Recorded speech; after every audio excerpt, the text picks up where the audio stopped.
साथियों नमस्कार। स्वागत है आप सभी का आपके अपने यूट्यूब चैनल में। आज की इस वीडियो में लेकर आए हैं जनरल नॉलेज के टॉप 30 क्वेश्चन जो आपकी आगामी सभी परीक्षाओं के लिए हेल्पफुल होने वाले हैं।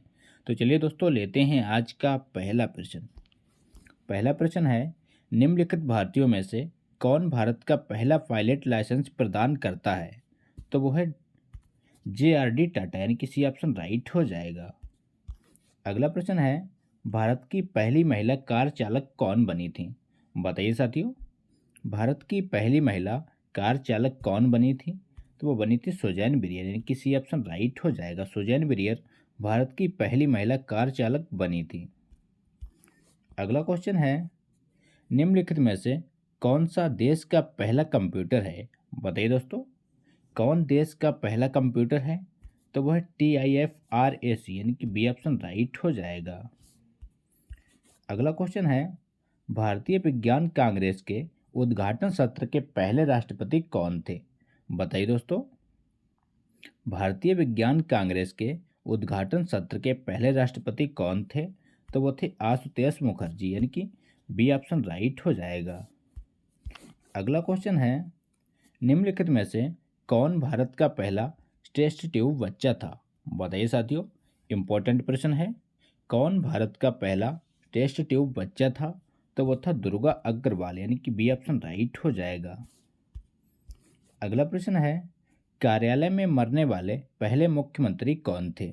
बताइए दोस्तों, ऐसे मुख्यमंत्री कौन थे जिनका अपने कार्यकाल में ही निधन हो गया? तो वो है CN अन्नादुराई, यानी कि बी ऑप्शन राइट हो जाएगा।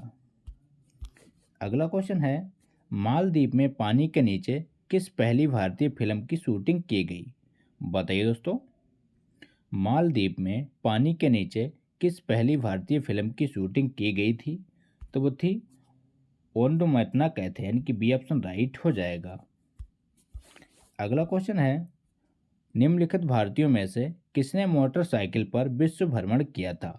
बताइए दोस्तों, किस भारतीय ने मोटरसाइकिल पर विश्व भ्रमण किया था? तो वो किया था भारद्वाज दयाला, यानी कि डी ऑप्शन राइट हो जाएगा। भारद्वाज दयाला ने मोटरसाइकिल से ही विश्व भ्रमण किया था। अगला प्रश्न है, प्रथम भारतीय जिसे मिस्टर यूनिवर्स से सम्मानित किया गया?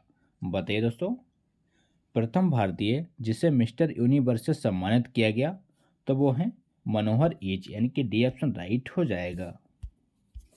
अगला क्वेश्चन है, भारत में सशस्त्र बलों का सर्वोच्च सेनापति कौन है?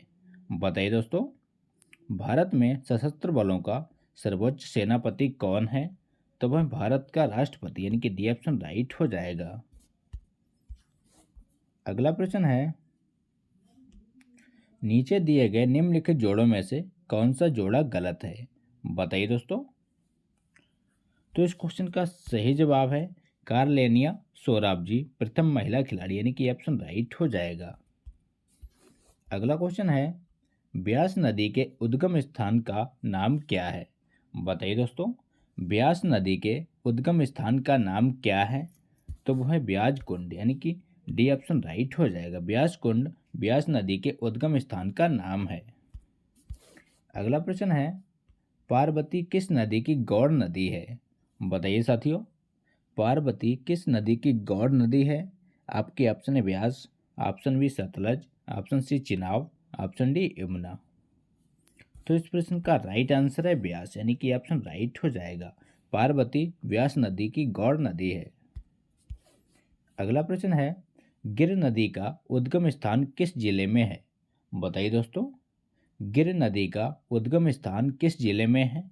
तो वह शिमला, यानी कि बी ऑप्शन राइट हो जाएगा। शिमला जिले में है गिर नदी का उद्गम स्थान। अगला प्रश्न है, नूरपुर का कौन सा शासक सिकंदर लोदी का समकालीन था? बताइए दोस्तों, नूरपुर का कौन सा शासक सिकंदर लोदी का समकालीन था? तो वो था भीलमाल, यानी कि डी ऑप्शन राइट हो जाएगा। अगला क्वेश्चन है, प्रसिद्ध चैडविक झरना कहाँ पर स्थित है? बताइए दोस्तों, इंपॉर्टेंट प्रश्न है। प्रसिद्ध चैडविक झरना कहाँ पर स्थित है? तो वह स्थित है शिमला में, यानी कि बी ऑप्शन राइट हो जाएगा। शिमला में स्थित है प्रसिद्ध चैडविक झरना, याद रखिएगा।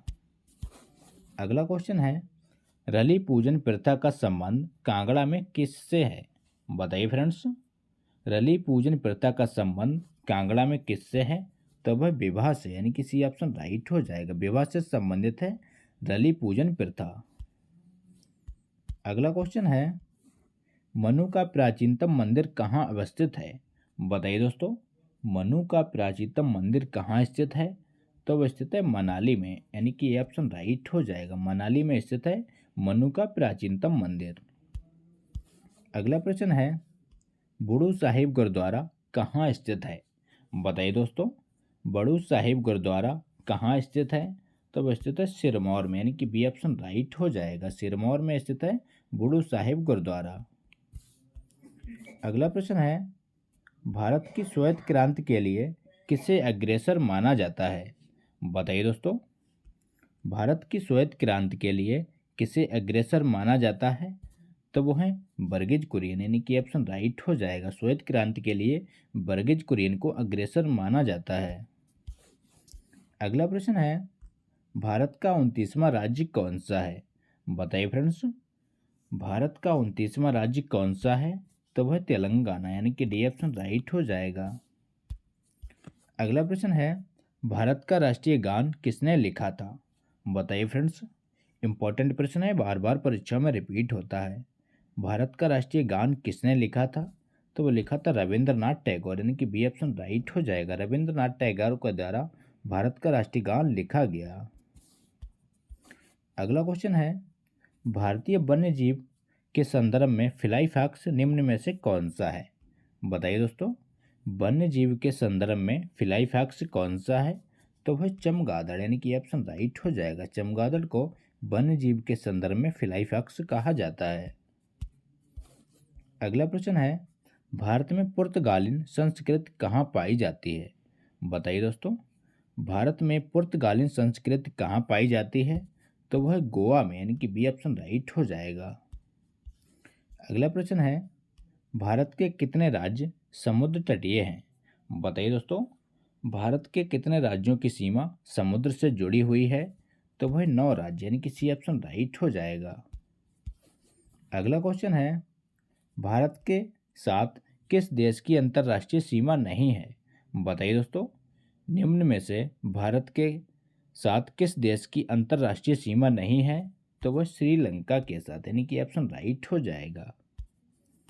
अगला प्रश्न है, भारत के संविधान में निर्दिष्ट लोकसभा सदस्यों की अधिकतम संख्या कितनी है?